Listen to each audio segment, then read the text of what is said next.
న్యూస్9 టీవీకి స్వాగతం. క్షణాల్లో సర్వం కోల్పోయిన రైతు. ఇది ప్రకృతి వైపరీత్యం కాదు, కరెంటు షాక్ నిర్లక్ష్యం. ఒక్క నిమిషం ఆలోచించండి. 5 ఏళ్లుగా ఒక కన్నబిడ్డలా చూసుకున్న తోట, చేతికి వచ్చిన పంట కళ్ళ ముందే అగ్నికి ఆహుతైతే ఆ రైతు గుండా ఎంతలా రగిలి ఉంటుంది. మాసంపల్లి గ్రామం ఉదయపట్ట చివారు. మాసంపల్లి గ్రామంలో నివసిస్తే నేను ఉదయపట్ట చివారులో మా తమ్ముని భూమి ఒక 11 ఎకరాల భూమి పామ్ ఆయిల్ తోట పెట్టినాం. దానికి నేను నీళ్లు అవి అందించడానికి కోసం నేను అదే 5 ఏళ్ళ వస్తుంది కష్టపడుతున్నా. ఎవరో చేసిన దానికి అది దగ్నం అయిపోయింది. 12 ఎకరాలు 11 ఎకరాల భూమి మొత్తం దగ్నం అయిపోయింది. ఇక నేను ఇప్పుడు 5 ఏళ్ళ వస్తుంది పెట్టిన పెట్టుబడంతా మొత్తం బుగ్గిపాలైపోయింది.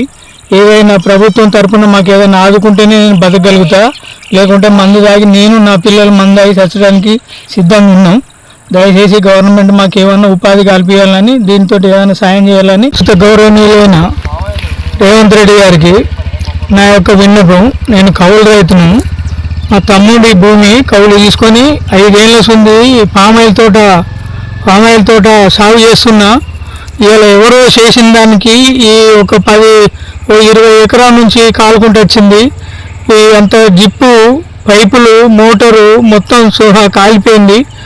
దయచేసి ఏదైనా మాకేదైనా సహాయం చేయాలని కోరుతున్నాను. అగ్ని ప్రమాదం వల్ల ఎక్కడో అగ్గి తగిలి ఎంత వచ్చి 5 ఏళ్ళ 3-4 ఏళ్ళ ఉంది సాగు చేసిన కోతకొచ్చిన నీరు ఈ సంవత్సరం పోసినాం. ఇది కోతకొచ్చే సమయంలో ఇలా అగ్గి ప్రమాదానికి గురైంది. 10-12 ఎకరాల భూమి మా తమ్ముంది, చిన్నమ్మ కొడుకుది. ఇది ఇట్లా పైపులు డ్రిప్పులు మొత్తం కాలిపోయినాయి. ఏదైనా గవర్నమెంట్ నుంచి ఏదైనా సహాయం కోరుతానని కోరుతున్నా. ఇది మీరు చూడండి. ఇక మళ్ళీ చెట్లు నీళ్లు వాడితే తప్ప ఏం లేవు. ఇప్పుడు ఎండాకాలం నీళ్లు లేవు. చాలా ఇబ్బందికరమైనటువంటి విషయం. దయచేసి గవర్నమెంటు రేవంత్ రెడ్డి ప్రభుత్వం మాకు ఎలాగైనా సాయం చేయాలి, అగ్ని ప్రమాదానికి గురైన వాళ్ళం అని కోరుతున్నా. జమ్మికుంట మాదనపల్లి గ్రామంలో జరిగిన ఈ ఘటన చూస్తుంటే వెన్నులో వణుకు పుడుతుంది. 12 ఎకరాల ఫామ్ ఆయిల్ తోట, అందులో పోసిన వరి ధాన్యం అంతా బూడిద. కరెంట్ షార్ట్ సర్క్యూట్ వల్ల మొదలైన మంటలు రాజయ్య అనే రైతు బతుకును చిన్నభిన్నం చేశాయి. అప్పులు చేసి 6 గాలం కష్టపడి సాగు చేసిన రైతు కళ్ళల్లో ఇప్పుడు కన్నీళ్లు తప్ప ఏమీ మిగలలేదు.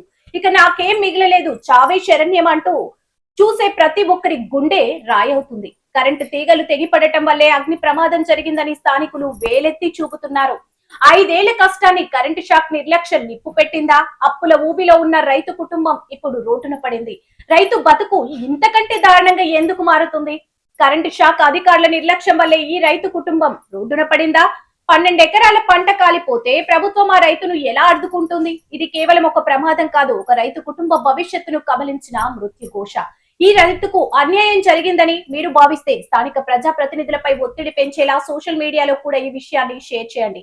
ఈ ఘటన గురించి అధికారుల నుండి మీకు ఏమైనా సమాచారం అందిందా? ఇలాంటి మరెన్నో అప్డేట్స్ కోసం చూస్తూనే ఉండండి న్యూస్9 టీవీ తెలుగు. జై హింద్.